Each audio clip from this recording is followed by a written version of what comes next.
என்னோட next year ரிசல்யூஷனே இதாங்க. என்னன்னு தெரியுமா? கரெக்ட் டைமுக்கு சாப்பிடணும். ஒர்க் அவுட் பண்ணிடுவேன். எனக்கு வெயிட் லாஸ், வெயிட் கெயின்லாம் கோல் கிடையாது. சிறந்த நேரத்துக்கு நம்ம சாப்பிட மாட்டோம் இன்னைக்கு. அன்வான்ட் ஃபுட்டும் சாப்பிட்றோம். பட் நான் நிறைய அன்வான்ட் சாப்பிட்றேன். அடுத்த வருஷம் ரிசல்யூஷனே ஒழுங்கா சாப்பிடணும். அதிகபட்சம் வீட்டு சாப்பாடு தான். அன்வான்டா வீக்லி ஒன்ஸ், அதாவது நாளைக்கு சண்டே ஜங்க் அந்த மாதிரி எதனா பண்ணுவேன். ஒரு நாள் தான் சாப்பிடுவேன் அதுவும். பட் கரெக்டான டைமுக்கு சாப்பிடணும். ஓகே, இப்போ பார்த்தீங்கன்னா மணி என்ன 5:16. காலைல ஒரு பிளாக் காஃபி குடிச்சேன். ரன் முடிச்சுட்டு வந்து ப்ரோட்டீன் ஷேக். நிறைய பேர் கேட்குறீங்க தட்டில் என்னங்க ப்ரோட்டீன் இல்லை 3 முட்டை போதுமா அப்படின்னு. ப்ரோட்டீன் ஷேக் காலையிலையும் நைட்டும் குடிக்கிறேன். கரெக்டாங்க.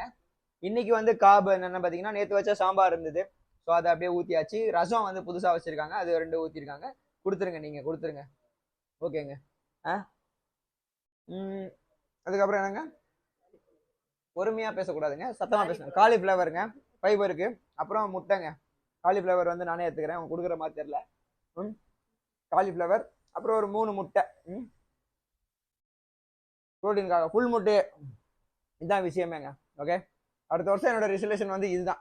சரியான நேரத்துக்கு 3 வேளைக்கும் கரெக்டாக சாப்பிடணும். ஆனால் வெயிட் லாஸ் பண்ணணும்னு நினைக்கிறவங்க அளவாக சாப்பிடுங்க. வெயிட் கெயின் பண்ணணும்னு நினைக்கிறவங்க நல்லா சாப்பிடுங்க. வெயிட் ட்ரைனிங் பண்ணுங்க. அடுத்த வருஷம் நம்ம வெயிட் கெயின் எப்படி பண்ணணும், வெயிட் லாஸ் எப்படி பண்ணணும், அந்த மாதிரி காரியங்களை வீடியோவை பார்க்கலாம். இந்த மாதம் ஃபுல்லாக ரன்னிங்கே இருக்கிறதுனால ஸோ ரன்னிங் முடிச்சுட்டு வந்துட்டு கண்டென்ட் அதிகமாக கிரியேட் பண்ண முடியல. இதுவே கண்டென்ட் கிடையாது. பட் நான் சாப்பிட்றத உங்களுக்கு சொல்லணும், ரியலாக இருக்கணும் அப்படின்றதுக்காக நம்ம இதுதான் இதானங்க பண்ணுறோம். அதான் பண்றோங்க, கேட்டுக்கோங்க. வேற எதுவும் கிடையாது. மறைச்சு கிடச்சி தனியாக எதுவும் சாப்பிட்றதுலாம் இல்லை. இருக்கிறதா சாப்பிட்டுட்டு இருக்கிறது. புரியுதா? வேற எதுவும் சொல்றதுக்கு இல்லை. உழைப்போம், இப்போ உண்போம். நாளைக்கு காலைல எல்லாம் போனதுக்கு அப்புறம் நாளைக்கு சேர்ச் எல்லாம் முடிச்சுட்டு சரிச்சு விட்டுருவோம். அவ்வளவுதான். லவ் யூ மக்களே.